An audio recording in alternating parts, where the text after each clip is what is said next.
MK times news में आपका स्वागत है। मैं हूं एमके आजाद। दिल्ली विधानसभा चुनाव की तारीखों की घोषणा हो गई है। 5 फरवरी को वोट डाले जाएंगे और 8 फरवरी को चुनाव परिणाम सामने आ जाएंगे और उससे तय हो जाएगा कि फिर एक बार अरविंद केजरीवाल की पुनः वापसी होती है कि सत्ता के लिए बेकरार भारतीय जनता पार्टी के हाथों में इस बार दिल्ली विधानसभा का कमान आ जाएगी और साथ में यह भी तय हो जाएगी कि कांग्रेस पार्टी पहली बार दमखम से चुनाव लड़ते हुए दिख रही है तो वो किस तरह का गुल खिला देगी। सब कुछ 8 फरवरी को शाम होता हुआ दिखेगा। तो समझते चले जाइए कि दिल्ली विधानसभा इसलिए भी महत्वपूर्ण है कि जिस तरह से केंद्र शासन में मोदी जी की सरकार लगातार 2014 से लेकर 2024 के बीच बनी हुई है, तो विधानसभा में अरविंद केजरीवाल कि आप पार्टी लगातार छक्के पर छक्के मारते चले जा रही है और जिस तरह से वो चुनाव जीतते चले जा रही है, तो आंकड़ा और आकलन को देखते चले जाइएगा तो आप भी कहिएगा कि एक नई पार्टी में ऐसी कौन सी बात है कि लगातार सत्ता में बरकरार है। और बड़ा दिलचस्प है कि अरविंद केजरीवाल की आप पार्टी का जो निशान भी है वो आम लोगों से जुड़ता हुआ नजर आता है, झाड़ू। जी हाँ, ये झाड़ू छाप जो राजनीति है वो इसलिए भी है कि बताया जाता है कि अरविंद केजरीवाल ने पहले ही कहा कि मैं राजनीति के सारे कचरे साफ करने के लिए झाड़ू निशान लाया हूं। महत्वपूर्ण है कि क्या राजनीतिक कचरे अरविंद केजरीवाल साफ कर पाए या खुद अरविंद केजरीवाल ने काफी बड़े पैमाने पर राजनीतिक कचरा फैला दिया। तमाम तरह की बात राजनीतिक गलियारों पर चर्चा का विषय बना हुआ है, तो समझते चले जाइए। लेकिन एक चीज बड़ा महत्वपूर्ण है, मैं अपने दर्शकों को बताता हुआ चलता हूं कि तमाम लोगों के बड़े बड़े दिग्गज नेताओं की पार्टियों को टटोल लिया जाए जो नेशनल पार्टी नहीं रही लेकिन अपने राज्यों में उनकी हनक जरूर रही और उनका कद, उन नेताओं का कद पूरी तरह से भारतीय राजनीतिक और जनमानस में बड़ी पेवस्त हो गई है। तो समझते चले जाइए। आप नीतीश कुमार जो वर्तमान में बैठे हुए हैं, काफी सालों से लगातार मुख्यमंत्री बने हुए हैं। जदयू कई विधानसभा में राज्यों में जीतते चले जा रही है लेकिन सरकार तो वो किसी राज्य में बना नहीं पाई। लालू प्रसाद यादव को ले लीजिए, बिहार की राजनीति में 15 साल उन्होंने भी शासन किया, उनके भी कई राज्यों में एमएलए जीत गए, सांसद भी जीत गए, लेकिन किसी दूसरे राज्य में सरकार बिल्कुल नहीं बना पाई। ममता बनर्जी को ले लीजिए, बंगाल की शेरनी कहलाती है और लगातार कई राज्यों में उनके भी एमएलए और सांसद जीत गए, लेकिन दूसरे राज्य में तृणमूल कांग्रेस भी कभी सत्ता नहीं बना पाई। और तमाम छत्रपों को जोड़ते चले जाइए। नवीन पटनायक दिग्गज नेता माने जाते थे लेकिन उनकी पार्टी भी दूसरे राज्य में कभी सरकार नहीं बना पाई। पूरी फेहरिस्त देख लीजिए, चौटाला परिवार को ले लीजिए और तमाम लोगों को देख लीजिए। सारा बड़ा महत्वपूर्ण है। उत्तर प्रदेश की समाजवादी पार्टी को ले लीजिए, बड़े राज्य में उनका शासन जरूर रहा लेकिन समाजवादी पार्टी भी दूसरे राज्यों में सरकार बिल्कुल नहीं बना पाई। लेकिन अरविंद केजरीवाल नई नवेली पार्टी माना जाता है, लेकिन जिस तरह से दिल्ली में लगातार सत्ता बरकरार रखी तो पंजाब में भी अपनी सरकार बनाने में कामयाब जरूर हासिल होगी और यही रिकॉर्ड पूरी तरह से अरविंद केजरीवाल के खाते में जाता जरूर है। तमाम दिग्गजों को अब टटोलते चले जाइए, बड़े बड़े नेताओं को, चाहे शरद पवार की पार्टी को देख लीजिए, शिवसेना पार्टी को देखिए और तमाम ऐसे लोग जो बड़े बड़े राज्यों में शासन में रही लेकिन वो पार्टियां दूसरे राज्यों में कभी सरकार बिल्कुल नहीं बना पाई। वही तो बात जरूर है अरविंद केजरीवाल में, उनके बातों में अदा तो जरूर है, कलाकारी तो जरूर है और राजनीति के तमाम पर पैतरे से पूरी तरह निपुण अरविंद केजरीवाल की अपनी एक राजनीति है। वो सीधा संवाद करते हैं, वो कैडर बेस्ड पार्टी मानी जाती है। तभी तो पूरी तरह से भारतीय जनता पार्टी छटपटा गई दिल्ली विधानसभा में अपने बलबूते पर सरकार बनाने की छोड़ दीजिए। जब वो 3, 7 और 8 सीटों में सिमट जाती है 70 विधानसभा में, तो किन किन बातों को टटोलते चले जाइएगा। तो समझ लीजिए, सबसे पहले जो मुख्य निर्वाचन आयुक्त राजीव कुमार जो लगातार विपक्षी पार्टियों के निशाने पर रहते हैं, उन्होंने जो प्रेस कॉन्फ्रेंस किया और प्रेस कॉन्फ्रेंस में जो बात सामने आती भी दिखती है, तो कहा क्या जाए। जब उनसे पूछा गया, यानी बड़े बड़े नेता महिलाओं के बारे में जिस तरह से जिस भाषा का प्रयोग कर रहे हैं, उसको लेकर कौन सी योजना चुनाव आयोग के पास है, तो उन्होंने सिर्फ और सिर्फ कड़े शब्दों में निंदा की। लेकिन कार्रवाई क्या किया जाएगा, इस पर पूरी तरह से बोलने से बच गए। अक्सर राजीव कुमार अपनी बातों को पूरी तरह शेर व शायरी में कहते हुए नजर आते हैं। हर सवाल का जवाब में एक शेर बक देना राजीव कुमार के लिए आसान बात मानी जाती है। और तमाम विपक्षी दल, खासकर कांग्रेस पार्टी को ले लीजिए, तो लगातार राजीव कुमार को कई मुद्दे पर घेरते नजर आते हैं। कर लीजिए अखिलेश यादव को, बात कर लीजिए राष्ट्रीय जनता दल को, ये तमाम लोग राजीव कुमार को कटघरे में जरूर खड़ा करते हैं, तो समझते चले जाइए। लेकिन आज बात चल रही थी दिल्ली विधानसभा का, चुनाव की तारीख का घोषणा हो चुकी, लेकिन चुनाव की घोषणा से पहले जिस तरह की राजनीतिक गर्म थी कि बात शुरुआत की थी, जब हमारे देश के प्रधानमंत्री आदरणीय नरेंद्र मोदी जी जब चुनावी सभा को संबोधित करते हुए जो बात कहते हुए नजर आए, तो कहा क्या जाए। सबसे पहले नरेंद्र मोदी जी ने सबसे पहले शीश महल का प्रयोग किया अपनी सभा में, तो कहा क्या जाए। उसके बाद पूरी तरह से आप पार्टी भी भारतीय जनता पार्टी को कटघरे में खड़ा करने के लिए कोई कोर कसर बाकी नहीं रहने देना चाहती है, तो समझते चले जाइए और एक एक बात को टटोलते चले जाइए। तो पहले विधानसभा को टटोल लीजिए और लोकसभा को भी टटोल लीजिए। दिल्ली में लोकसभा की 7 सीटें और विधानसभा की 70 सीटें, तो कुछ दशक पहले की राजनीति को टटोलना जरूरी है, तो वर्तमान को समझना आसान होता है। 2014 के चुनाव लोकसभा के हुए तो सातों की सातों सीट भारतीय जनता पार्टी के खाते में चली गई। लेकिन जैसे ही 2015 में विधानसभा का चुनाव हुए, तो फिर एक बार आप पार्टी 67 सीट जीत ली और भारतीय जनता पार्टी को मात्र 3 विधानसभा की सीटें ही प्राप्त हुई। अब अंदाजा लगा लीजिए, पूरी तरह से झाड़ू कामयाब हो गया। मैं दर्शकों को बताता चलूं कि लोकसभा चुनाव के 9 महीने बाद दिल्ली विधानसभा के चुनाव आ जाते हैं।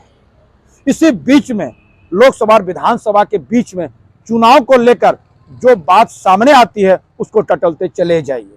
2014 के 7 लोकसभा सीट, 2014 के चुनाव में 7 लोकसभा सीट भारतीय जनता पार्टी के खाते में।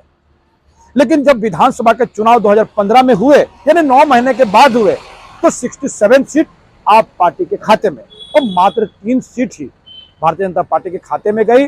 भारतीय जनता पार्टी पूरी तरह से पराजित होती हुई दिखी। वो तब 2014 में मोदी जी की तूती बोल रही थी, लेकिन आप पार्टी में अरविंद केजरीवाल की भी तूती जरूर बोलते हुए नजर आती। और जनता के सर पे जो बात सबसे ज्यादा कौंध रही थी और सबसे ज्यादा उनके पसंदीदा नेताओं में गिनती थी, तो अरविंद केजरीवाल उनकी पहली पसंद जरूर थी। अब चल जाइए 2019 को। 2019 में 7 सीटें जो लोकसभा के थी, वो सभी सीट जीतने में भारतीय जनता पार्टी फिर कामयाब हो गई और उस वक्त में भी देश के प्रधानमंत्री नरेंद्र मोदी ही बने।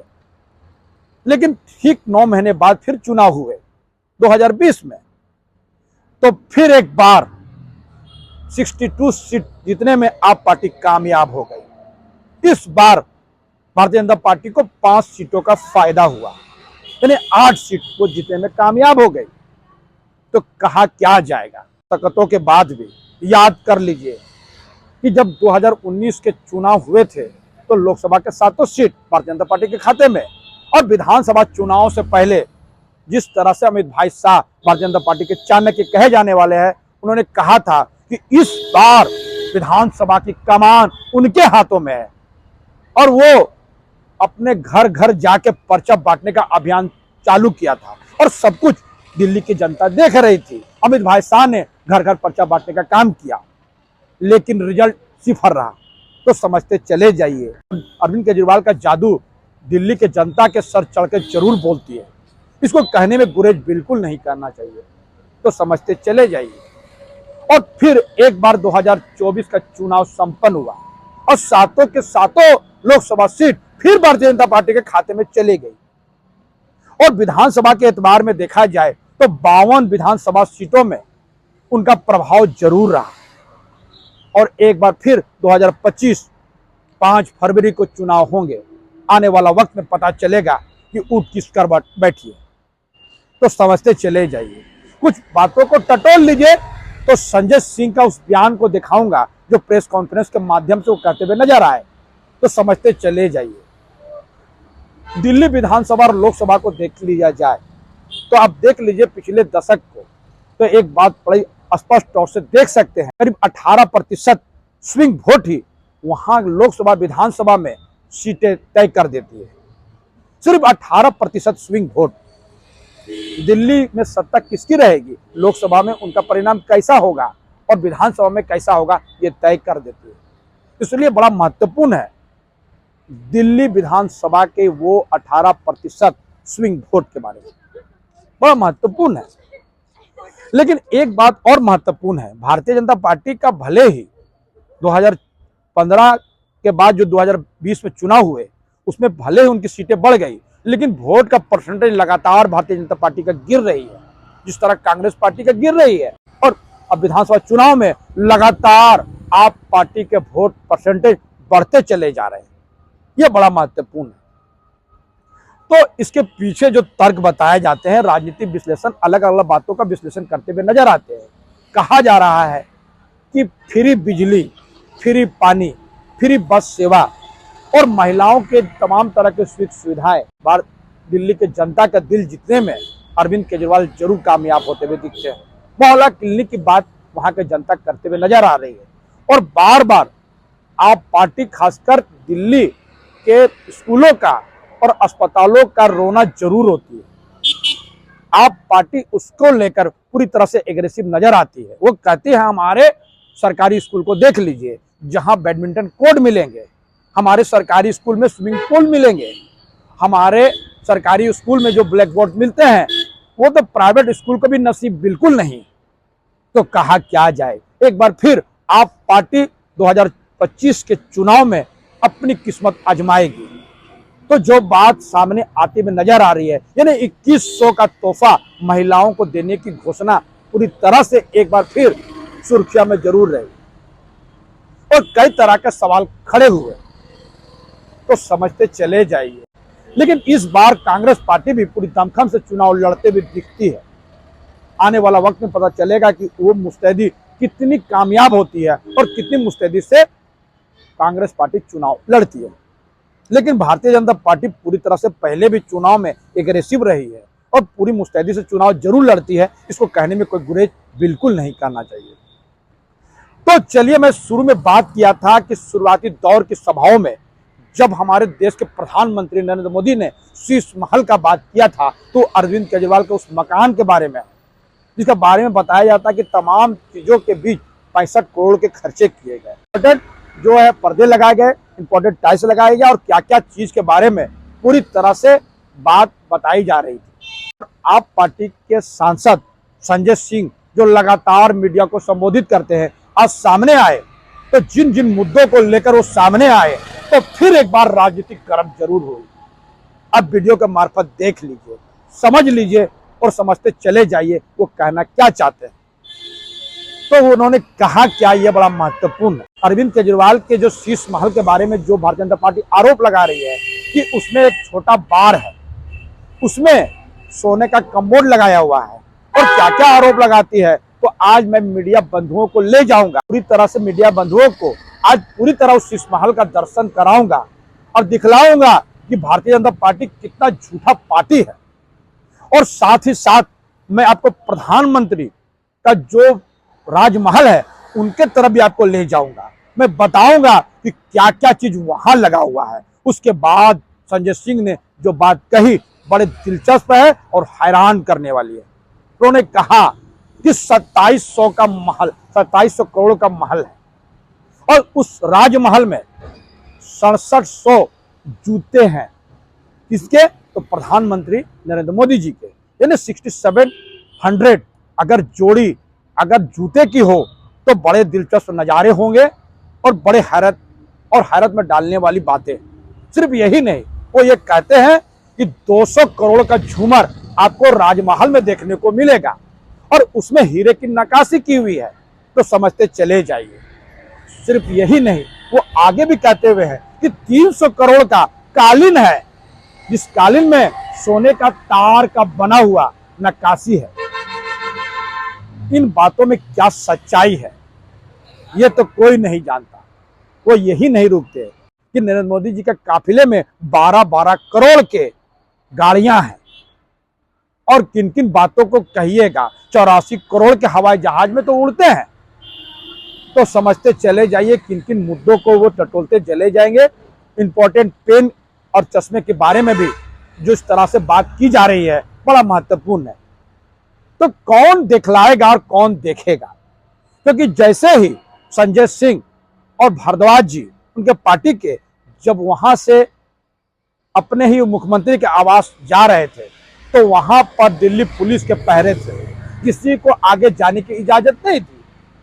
तो वहां भी संजय सिंह और भारद्वाज जी दोनों पुलिस से भिड़े, लेकिन बैरंग लौट गए। उसके बाद संजय सिंह ने कहा कि चलिए राजमहल का दर्शन भी कर लीजिए। लेकिन जब आप दिल्ली में अपने ही मुख्यमंत्री के आवास में नहीं जा सके, तो कैसे आप राजमहल में प्रवेश कर जाइएगा?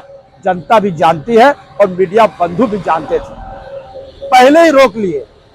तो संजय सिंह धरना पे बैठ गए। बड़े दिलचस्प नजारे हैं। दिल्ली चुनाव से पहले इस बार की सरगर्मियां कुछ नई दिशा और दशा को तय करेगी, और राजनीति पर नजर रखने वाले लगातार यह कहते हुए नजर आते हैं। देख लीजिए वीडियो, और जो आरोप लगाए इस वीडियो को देखने के बाद स्पष्ट हो जाएगा। चुनौती दिया था इस बात की कि 11 बजे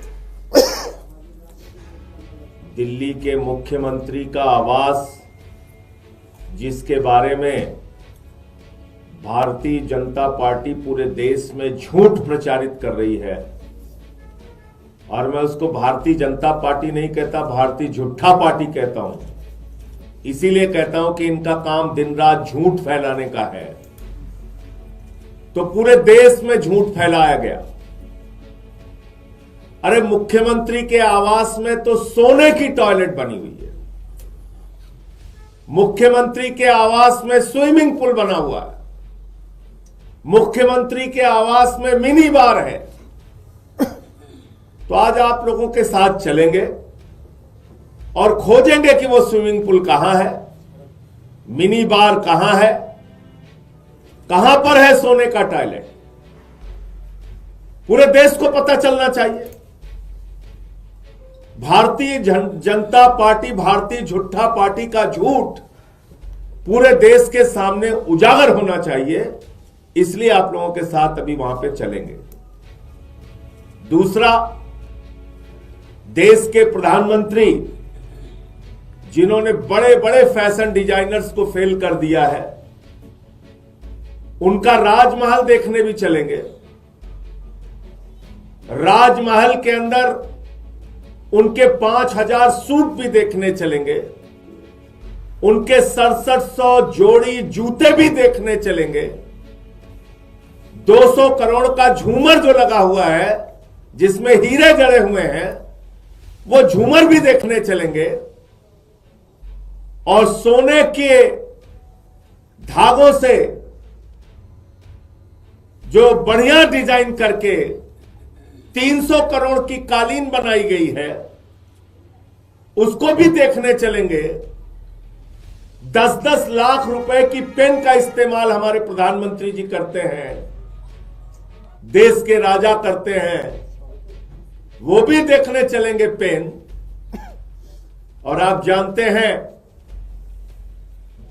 कि राजा राजमहल में रहने वाले नरेंद्र मोदी जी 8400 करोड़ के जहाज से चलते हैं, 2700 करोड़ के घर में रहते हैं, 12-12 करोड़ की 6 गाड़ियां उनके काफिले में चलती हैं। तो वो भी देखने चलेंगे। आज आप लोगों के साथ चलेंगे। मुझे लगता है कि आज का दिन बहुत महत्वपूर्ण होने वाला है।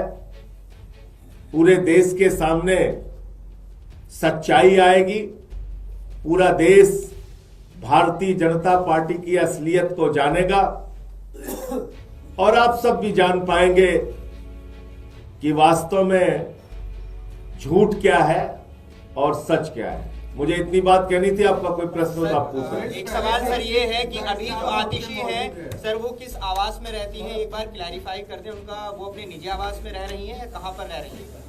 और उनका AB 17 जो है वो सरकार कल इसके बारे में, आज विषय ये नहीं है, कल इसके बारे में मुख्यमंत्री आतिशी जी अपनी बात रख चुकी हैं। उनका आवास कैंसिल किया गया बता चुकी हैं। 3 महीने में 2 बार कैंसिल किया गया वो भी बता चुकी हैं। तो आज तो आपको हम जो भारतीय जनता पार्टी का दावा है, चीख चीख के, चिल्ला चिल्ला के, सोने का टॉयलेट है जी, मिनी बार है जी, स्विमिंग पूल है, चल के देखेंगे। तो समझते चले जाइए कि किन किन मुद्दों से और किन किन बातों से अब इधर आपको दो चार होना पड़ेगा।